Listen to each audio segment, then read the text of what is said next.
नमस्कार, आप देख रहे हैं 4 PM। मैं हूं आपके साथ सिमरन। आज के इस बुलेटिन में हम बात करेंगे भाजपा सांसद मेनका गांधी द्वारा इस्कॉन पर गायों को बेचने के लगाए गए आरोप की। बात करेंगे मणिपुर मामले पर मल्लिकार्जुन खड़गे द्वारा पीएम मोदी पर बोले गए हमले की, संजय राउत द्वारा सीएम एकनाथ शिंदे पर बोले गए हमले की और एमपी चुनाव में टिकट मिलने से भाजपा से नाराज कैलाश विजयवर्गीय के दर्द की। साथ ही जानेंगे कि आखिर किस मामले में भाजपा और कांग्रेस दोनों ने ही नवीन पटनायक की बीजू जनता दल पर साधा है निशाना। इसके अलावा दिन भर की कुछ और बड़ी खबरों से भी कराएंगे आपको रूबरू, लेकिन उससे पहले एक नजर आज की हेडलाइंस पर। असम और मेघालय के बीच सीमा विवाद फिर हिंसक हुआ। 250 से ज्यादा लोगों ने धनुष बाण और गुलेल से एक दूसरे पर हमला किया। बिहार में दिन दहाड़े एलजेपी नेता की हत्या। सैलून में दाढ़ी बनवाते समय बदमाशों ने बरसाई गोलियां। मणिपुर में लगातार दूसरे दिन प्रदर्शन। हजारों छात्र सड़क पर उतरे। 2 लापता स्टूडेंट्स की हत्या के बाद से हिंसा भड़की। भाजपा के लिए राजस्थान और मध्य प्रदेश में सीएम फेस का ऐलान करना बना बड़ी चुनौती। पार्टी में अंदरूनी कलह बनी वजह। कावेरी जल विवाद पर बोले सिद्धरमैया, कहा 3000 क्यूसेक पानी छोड़ने के प्रस्ताव को देंगे सुप्रीम कोर्ट में चुनौती। खालिस्तानी गैंगस्टर नेटवर्क के खिलाफ एनआईए का एक्शन। पंजाब, हरियाणा और राजस्थान समेत 6 राज्यों में 51 ठिकाने पर छापे। 17 राज्यों में जितने भी हेट स्पीच के मामले आए उनमें 42% आरएसएस के संगठनों के जुड़े 2 ह्यूमन राइट्स समूहों की रिपोर्ट में खुलासा। मणिपुर में लापता 2 छात्रों की लाश की तस्वीरें वायरल होने के बाद मणिपुर में एक बार फिर हालात बेकाबू हो गए हैं। मणिपुर की भाजपा सरकार अभी भी मणिपुर की हालातों को काबू करने में पूरी तरह से असफल साबित हुई है। एक बार फिर हालातों के बेकाबू होने पर कांग्रेस अध्यक्ष मल्लिकार्जुन खड़गे ने मणिपुर की स्थिति को लेकर के पीएम मोदी और भाजपा सरकार पर हमला बोला है। क्या कुछ कहा है खड़गे ने, देखिए इस रिपोर्ट में। कांग्रेस अध्यक्ष मल्लिकार्जुन खड़गे ने मणिपुर की स्थिति को लेकर के प्रधानमंत्री नरेंद्र मोदी पर हमला बोला है और मांग की है कि वो अशांति को नियंत्रित करने के लिए पहले कदम के रूप में भाजपा के अक्षम प्रधानमंत्री को बर्खास्त करें। ट्वीट करते हुए खड़गे ने कहा कि 147 दिनों से मणिपुर के लोग परेशान हैं, लेकिन पीएम मोदी के पास राज्य का दौरा करने का समय नहीं है। उन्होंने कहा कि इस हिंसा में छात्रों को निशाना बनाए जाने की भयावह तस्वीरों ने एक बार फिर पूरे देश को झकझोर कर रख दिया है। उन्होंने कहा कि अब ये स्पष्ट है कि संघर्ष में महिलाओं और बच्चों के खिलाफ हिंसा को हथियार बनाया गया था। भाजपा पर बड़ा आरोप लगाते हुए कांग्रेस अध्यक्ष ने कहा कि खूबसूरत राज्य मणिपुर को भाजपा के कारण युद्ध के मैदान में बदल दिया गया है। उन्होंने कहा कि अब समय आ गया है पीएम मोदी भाजपा के अक्षम मणिपुर मुख्यमंत्री को बर्खास्त करें। किसी भी आगे की उथल पुथल को नियंत्रित करने के लिए ये पहला कदम होगा। कांग्रेस मणिपुर हिंसा के मुद्दे पर सरकार पर निशाना साध रही है और सवाल कर रही है कि प्रधानमंत्री ने हिंसा प्रभावित राज्य का दौरा क्यों नहीं किया। भाजपा सांसद और पूर्व केंद्रीय मंत्री मेनका गांधी ने इस्कॉन यानी कि international society for Krishna consciousness पर एक बड़ा आरोप लगाते हुए जबरदस्त हमला बोला है। उन्होंने इस्कॉन को देश का सबसे बड़ा धोखेबाज संगठन बताया है। और क्या कुछ कहा मेनका गांधी ने, देखिए इस रिपोर्ट में।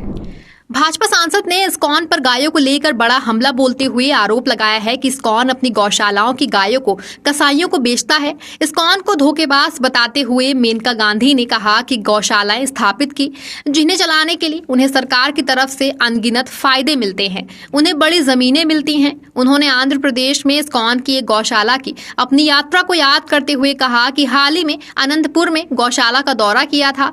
वहां एक भी सूखी गाय नहीं मिली, सभी डेयरी हैं, वहां एक भी बछड़ा नहीं। उन्होंने कहा कि इसका मतलब है कि सभी को बेच दिया गया था। इस्कॉन पर करारा हमला बोलते हुए मेनका गांधी ने कहा कि इस्कॉन अपनी सभी गायों को कसाईयों को बेच रहा है। कोई और ऐसा नहीं करता है जितना वो कर रहे हैं। वे सड़कों पर हरे राम हरे कृष्णा गाते हैं, फिर वे कहते हैं कि उनका पूरा जीवन दूध पर निर्भर है। भाजपा सांसद ने आरोप लगाया है कि शायद किसी ने भी कसाईयों को उतने मवेशी नहीं बेचे जितने इस्कॉन ने बेचे थे। उन्होंने कहा कि अगर ये लोग ऐसा करते हैं तो और लोगों से क्या उम्मीद करें। वहीं इस्कॉन ने इन आरोपों को निराधार और झूठा बताया है। संगठन के राष्ट्रीय प्रवक्ता युधिष्ठिर गोविंद दास ने कहा कि इस्कॉन न केवल भारत में बल्कि विश्व स्तर पर गाय और बैल की रक्षा और देखभाल में सबसे आगे रहा है।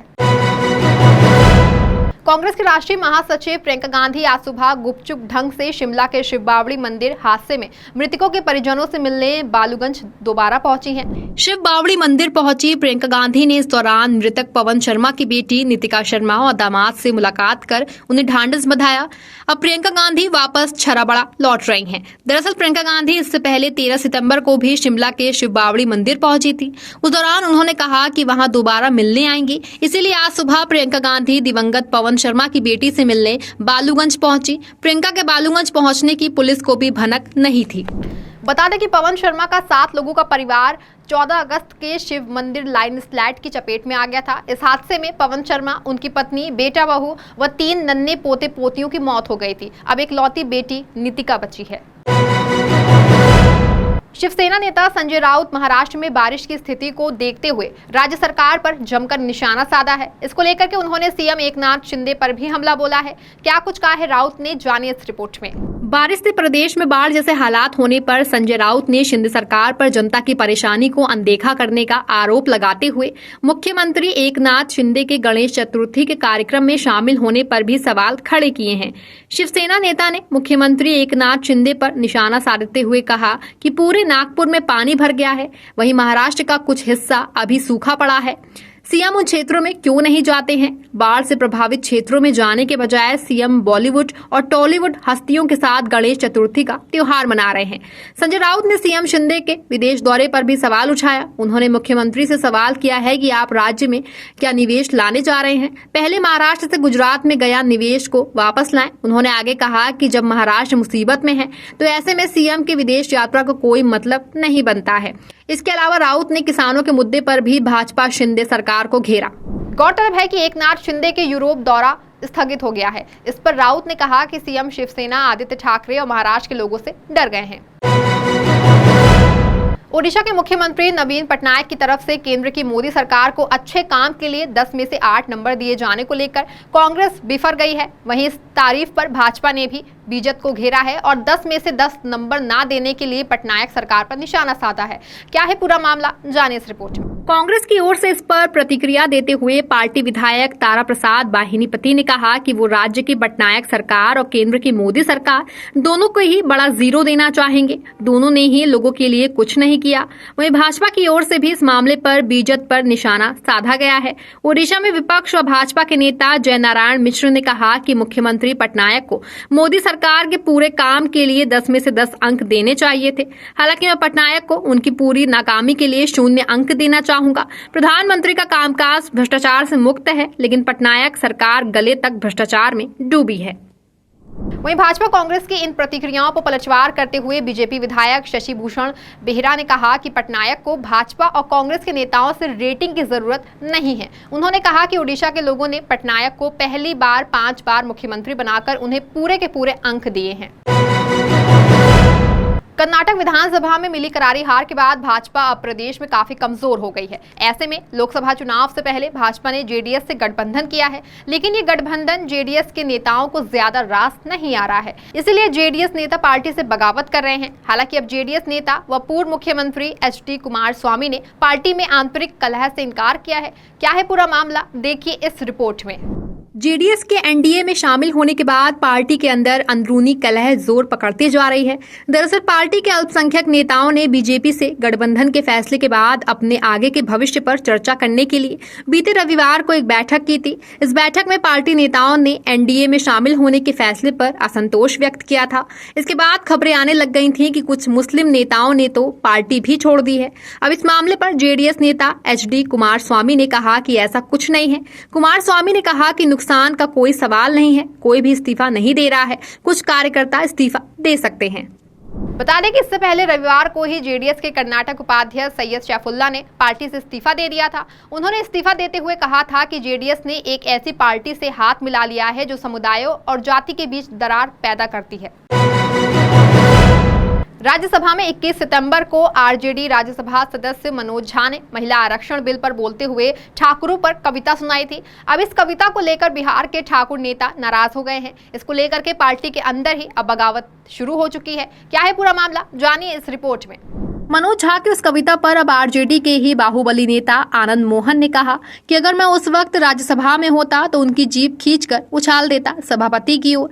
वहीं आरजेडी के ही विधायक और आनंद मोहन के बेटे चेतन आनंद ने भी मनोज झा के खिलाफ मोर्चा खोल दिया है। चेतन आनंद ने फेसबुक पर पोस्ट करते हुए कहा कि वो मनोज झा के विचारों का पुरजोर विरोध करते हैं। फेसबुक लाइव करते हुए चेतन आनंद ने कहा कि मनोज झा ब्राह्मणों पर कविता क्यों नहीं सुनाते हैं। चेतन आनंद ने कहा कि झा जनता से माफी मांगे, हम चूड़ी पहनकर नहीं बैठेंगे। इधर आरजेडी ने अपने ट्विटर हैंडल से मनोज झा का भाषण शेयर करते हुए लिखा है कि दमदार और शानदार। वहीं आनंद मोहन ने कहा कि अगर मैं होता राज्यसभा में तो जीभ खींचकर आसन की तरफ उछाल देता सभापति की ओर। आप इतने बड़े समाजवादी हो तो झा क्यों लगाते हो? आप पहले अपने अंदर के ब्राह्मण को मारो।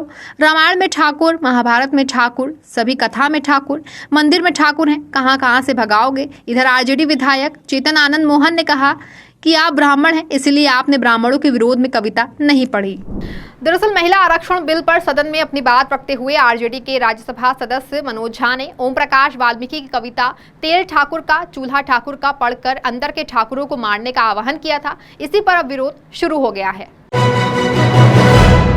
मध्य प्रदेश में जब से भाजपा ने 39 उम्मीदवारों वाली अपनी दूसरी सूची जारी की है, तब से प्रदेश में सियासी हलचल काफी बढ़ गई है। एक और जहां विपक्ष इस लिस्ट में कई मंत्रियों व सांसदों को टिकट देने पर भाजपा में हार के डर की बात कर रहा है, तो वहीं भाजपा ने जिन बड़े नेताओं व मंत्रियों को टिकट दिया है वो भी अपनी पार्टी के इस फैसले से खुश नहीं है। अब टिकट मिलने को लेकर के भाजपा संगठन के बड़े चेहरे कैलाश विजयवर्गीय ने पार्टी से नाराजगी जताते हुए कहा कि वो इस फैसले से खुश नहीं है। और क्या कुछ कहा विजयवर्गीय ने, देखिए इस रिपोर्ट में। इंदौर से टिकट मिलने पर कैलाश विजयवर्गीय ने कहा कि इस बार उनकी चुनाव लड़ने की इच्छा नहीं थी।